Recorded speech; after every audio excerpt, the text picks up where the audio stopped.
Hi guys, this is Ranjit, and in this video let's do the unboxing and have a first look at this Samsung Galaxy Note 20 Ultra.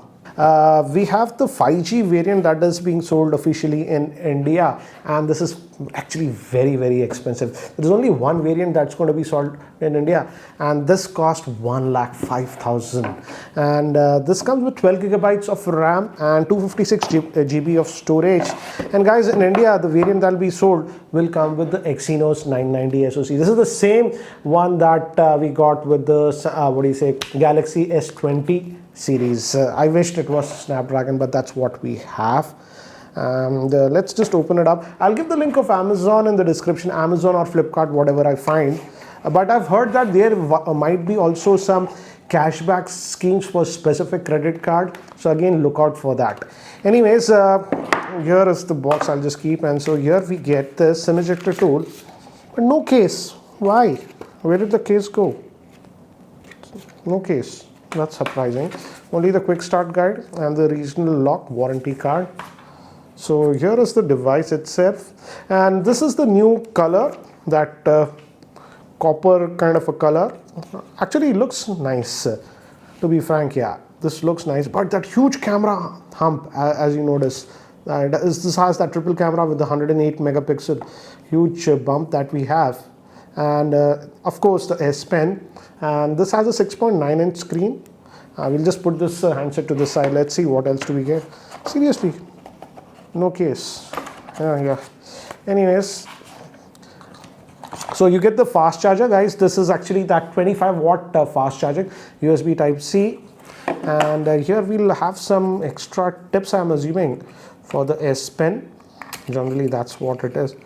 Oh, that is also missing. Wow, did I get a proper box? This is a review unit, guys, that I got from Samsung, so we don't have that. So we have the USB type C cable and AKG branded, what do you say, headphones on this one. Let me open this. So yeah, this is that AKG branded headphones. Guys, this is the same that we got even with the Galaxy S20 series, so that's the same. So that's what we get in the box. I'm still surprised, no case. I was expecting a case. Anyways, let's just, you also get the extra ear tips. I'll just put all this to the side, and let's look at this handset itself. And it has this curved edges, and a screen guard is actually pre-applied, guys, to the device. I thought the handset will be way more heavier. Looks like they have done a good job in terms of weight balance, but I'm curious. Let's look at the weight of this one. Let's see the weight and see. Let's see. Yeah, it's 0. So 209 grams, not bad, I would say. And the weight balance is done well considering the size. It's having a 6.9 inch screen. Let me give you a physical overview. Our SIM tray is over here on the top. This is the secondary noise cancellation microphone, and this variant, the Ultra, actually will have a hybrid slot. Sadly, the regular Note 20 won't have a micro SD card slot. I don't get it. Yeah, as you can see, this one has hybrid and one SIM. And guys, you can also put one eSIM on these devices. So that eSIM compatibility is there. You can put one physical SIM and one eSIM on this one, or two physical SIM. So that combination is allowed. We have the volume rockers, power on off button, bottom made microphone, type C port. This will be the speaker. Again, it will have stereo speakers. This is the S Pen. I will boot it up and see. This time the latency has improved, it says. And this time actually nothing. Back we have the triple camera setup. Main is 108 megapixel, then 12 megapixel we have is that zoom 5x, and hybrid it can go up to 50x zoom. 12 megapixel again is ultra wide. We also have laser autofocusing system on this. So let's just power this on, guys. I hope it has some charge. And guys, by the time it boots up and I set it up, here is a configuration overview. This Galaxy Note 20 Ultra is having a 6.9 inch dynamic AMOLED Quad HD Plus screen with 120 Hz refresh rate. It's powered by the Exynos 990 octa-core processor. It's protected by the new Gorilla Glass Victus, also called, you could say, Gorilla Glass 7. It has 12 gigabytes of RAM and 256 gigabytes of storage, which is UFS 3.1. It also has dual SIM support. Moving to the camera, it's a triple camera setup. The main camera is 108 megapixel megapixel with f1.8. It also has laser autofocusing system and optical image stabilization. Then we have our 12 megapixel that is periscope zoom, that is 5x optical and hybrid up to 50. Then we also have a 12 megapixel that's ultra wide. Going to the front facing camera, it's a 10 megapixel, and we also have stereo speakers and a 4500 milliamp hour battery. So guys, I have set up the device and let's have a closer look at the same now.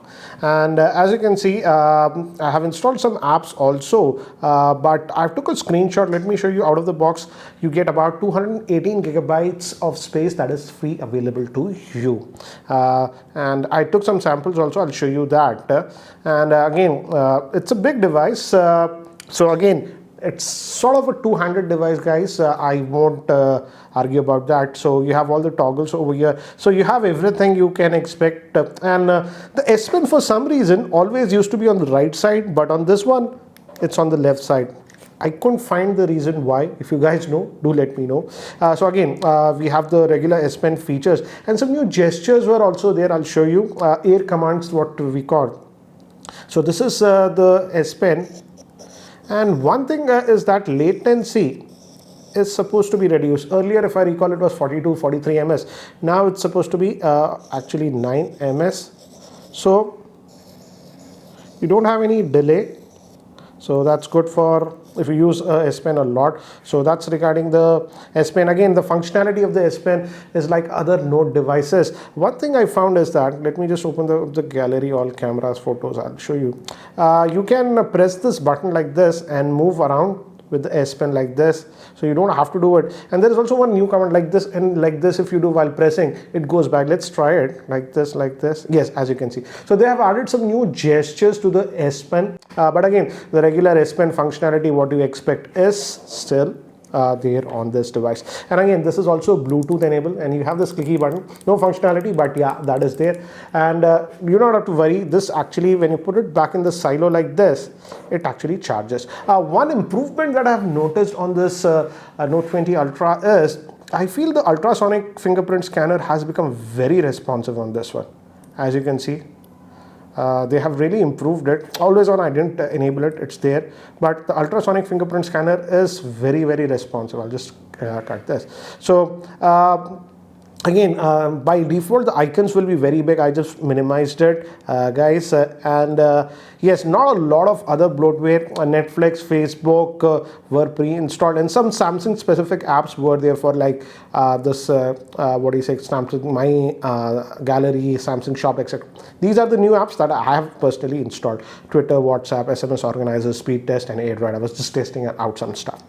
So that's regarding what do you say, the UI. And the thing is that on this one, if we go over here, yeah, if you go to display options, where did that go? Software. Yeah, of course it runs out of the box Android 10, so you don't have to worry about that. But if you go towards the display options, it has adaptive display, that's 120 hertz option, and by default it will stay at adaptive.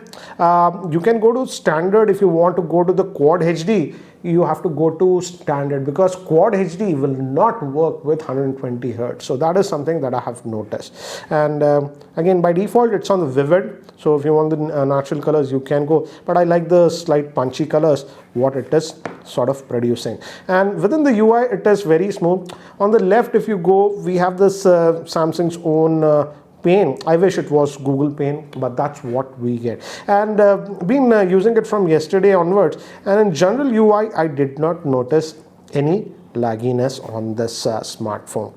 And again, as you can see, guys, it's a big phone like this. So obviously it's a two-handed device. You just can't go till this corner. So that is something you have to note. And I feel the next big improvement that I saw was the camera performance. It's not the new camera. It's a 108 megapixel camera. We have also seen this in the S20 Ultra. But I felt with some of the samples that I took, the camera performance has really improved on this one. So let's have a look at that one. And in terms of UI, this is the front-facing camera. Let's just go back to the regular one. The UI hasn't changed. If you have seen earlier Samsung devices, that's the same. And here this is ultra wide and zoom, and you can again zoom in quite a bit, go up to 50x if you want. Those are digital, but those options, as you can see, are there. And over here, if we go, let's just go to the video, it can record up to 8K if you want, so that option is there.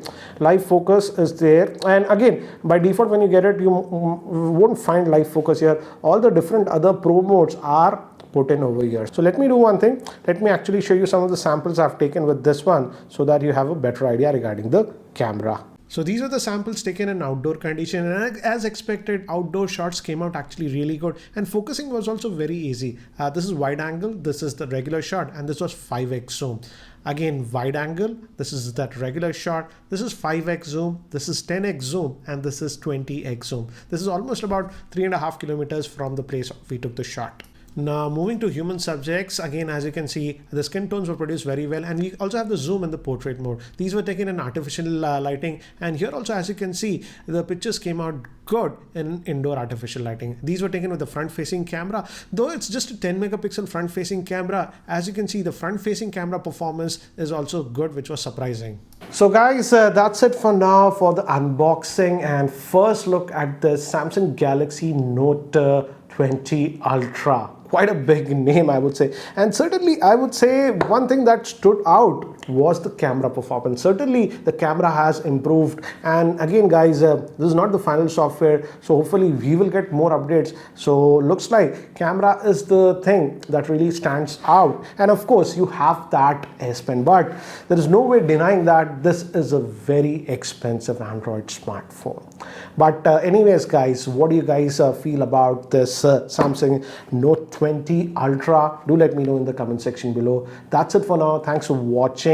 This is Ranjit, and I hope to see you in my next video. Take care, guys.